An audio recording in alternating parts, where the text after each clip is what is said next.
আসসালামু আলাইকুম। পায়রা মানব কল্যাণ টিমের পক্ষ থেকে সকলকে জানাই আন্তরিক শুভেচ্ছা। সর্বপ্রথম শুকরিয়া জ্ঞাপন করছি সেই মহান রব্বুল আলামিনের দরবারে। তিনি আমাদের সৃষ্টির সেরা জীব মানুষ হিসাবে এই পৃথিবীতে পাঠিয়েছেন। আমরা যেই জায়গাটিতে বর্তমানে আছি সেটা হচ্ছে বরিশাল বিভাগের পটুয়াখালী জেলার কলাপাড়া থানার লালুয়া ইউনিয়নের বানাতি বাজার। আপনারা যেই মানুষটাকে দেখতে পাচ্ছেন তিনি একজন ভারসাম্যহীন। আমরা এখানে আসার পরে এক ভাই আমাদেরকে তার সন্ধানটি দিয়েছেন। ওনার বাড়ি এই ইউনিয়নেই। উনি একটা সময় খুব সুস্থ এবং সবলীল মানুষ ছিলেন। ওনার পরিবারের লোক ওনাকে সুস্থ করার জন্য অনেক আপ্রাণ চেষ্টা করেছেন, কিন্তু তাকে কোনোভাবেই সুস্থ করা যায়নি। উনি এখন এই বাজার এবং বাজারের চারপাশে সবসময় ঘুরে বেড়ান এবং এই এলাকার মানুষ ওনাকে খুব ভালোবাসে। এক ভাইয়ের তথ্যের কারণে আজকে আমরা ওনাকে খুঁজে পেয়েছি এবং ওনাকে আজকে আমরা পরিষ্কার পরিচ্ছন্নতা করে দেবো এবং নতুন জামা কাপড় পরিয়ে দেবো। ওনাকে দেখলে আসলে সুস্থ এবং সাবলীল মানুষের মতোই মনে হয়, কিন্তু উনি খুবই আসলে ভদ্র এবং নম্র একটি মানুষ। প্রথমেই আমরা ওনার মাথার চুলগুলো কেটে দেবো। আমরা যখন ওনাকে প্রথম দিকে বলেছিলাম যে আপনার চুল কেটে দেবো এবং গোসল করিয়ে নতুন জামা কাপড় পরিয়ে দেবো, উনি কিন্তু আসলে কোনো মতেই রাজি হচ্ছিলেন না। আমাদের ক্যামেরার পিছনে এই এলাকার অনেক মানুষ এখানে আছেন এবং তাদের রিকোয়েস্টই উনি আসলে আমাদেরকে কাজটি করতে দিচ্ছেন। ওনার মাথার চুলগুলো ছোট থাকলেও চুলের ভিতরে কিন্তু প্রচুর পরিমাণে ময়লা রয়েছেন, কারণ আপনারা সকলেই জানেন উনি ভারসাম্যহীন একজন মানুষ। উনি সবসময়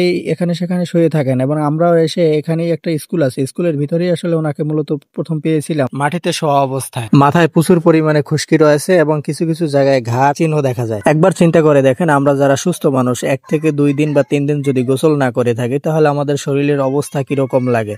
আর একটি ভারসাম্যহীন মানুষ মাসকে মাস বছরকে বছর গোসল করেন না, তাদের শরীরের অবস্থা কেমন লাগে? যদি একটু আমরা তাদেরকে গোসল করিয়ে দেই এবং ফ্রেশ করে দেই আসলেই কিন্তু তাদের খুব ভালো লাগে। ওনার মাথার ডান পাশে ঘায়ের পরিমাণটা একটু বেশিই ছিল, এ কারণে উনি আমাকে কোনোভাবেই মেশিন চালাতে দিচ্ছিলেন না, কারণ উনি বারবার বলতেছিলেন আমি ব্যথা পাচ্ছি, আমি ব্যথা পাচ্ছি। আমাদের টিমের লোক ছাড়াও এই এলাকার অনেক লোক আমাদেরকে হেল্প করেছেন, তো এ কারণেই আমরা মূলত কাজটি সম্পন্ন করতে পেরেছিলাম। ওনার আজকের জামা কাপড়ের যে খরচ বহন করেছেন সে ভাই একজন ব্যবসায়ী, তিনি আমাদেরকে তার নাম বলতে নিষেধ করেছেন, এ কারণে আমরা তার নামটা এখানে প্রকাশ করিনি। আপনারা যদি তাদেরকে পোশাক দিতে চান তাহলে অবশ্যই মেসেঞ্জার অথবা কমেন্ট বক্সে আমাদেরকে জানাবেন। আমরা পটুয়াখালী জেলা নিয়ে কাজ করি। যদি আপনাদের আশেপাশে অথবা আপনাদের বাজারে বা যে কোনো জায়গায় যদি আপনারা এরকম বেয়ারিশ মানুষদের বা ভারসাম্যহীন মানুষদের খোঁজ খবর পান তাহলে অবশ্যই আমাদেরকে কমেন্ট বক্সে জানাবেন এবং কন্ট্যাক্ট নাম্বারটা আমাদেরকে দিবেন, যাতে আমরা আপনার সাথে যোগাযোগ করে তার পর্যন্ত আমরা পৌঁছতে পারি। ওনার হাতের নখগুলো বেশ বড় ছিল এবং নখের ভিতরে প্রচুর পরিমাণে ময়লা ছিল। আমাদের পাশে এই ভাইটিকে যে দেখতে পাচ্ছেন, এই ভাইটি এই এলাকার, উনি আরেকটি এরকম ভারসাম্যহীন মানুষের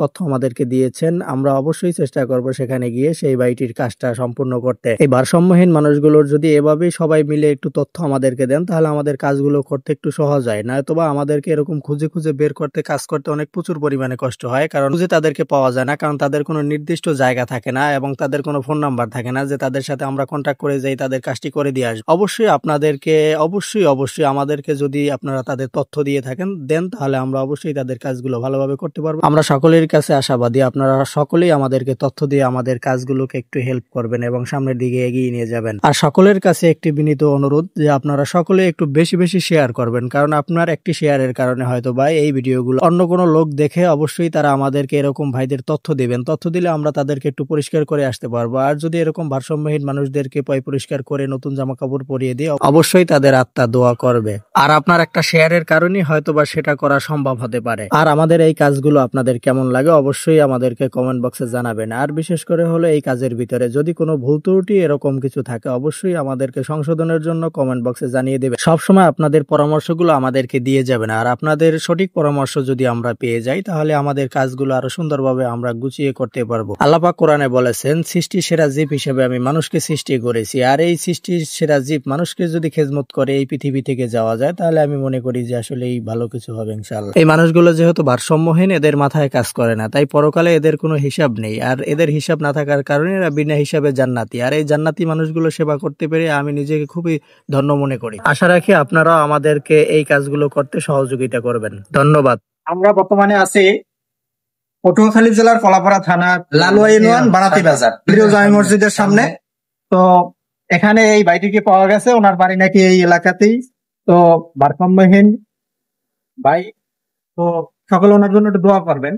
আর বিশেষ করে হলো মানে আপনারা এই ভিডিওগুলো যদি একটু বেশি বেশি শেয়ার করেন তাহলে হয় কি, মানে আমাদের তো এরকম খোঁজ করে লোক বের করতে, এই ভারসাম্যহীন ভাইদেরকে বের করতে একটু কষ্ট হয়। তো যদি আপনারা একটু বেশি বেশি শেয়ার করেন হয়তো বা অনেকেই এই ভিডিওগুলো দেখার পর হয়তো আমাদেরকে লোকেশন দেবেন, লোকেশন দিলে হয়তো আমাদের কাজটা করতে একটু সহজ হয়। আর সকলে একটু বেশি বেশি দোয়া করবেন। আর ভাই এখন মানে কিরকম লাগে, ভালো লাগতেছে? একটু ভালো লাগে, ভালো লাগে। তাহলে একটু হাসি দেন, একটু হাসেন, একটু একটা হাসবেন। ঠিক আছে, সবাইকে ধন্যবাদ।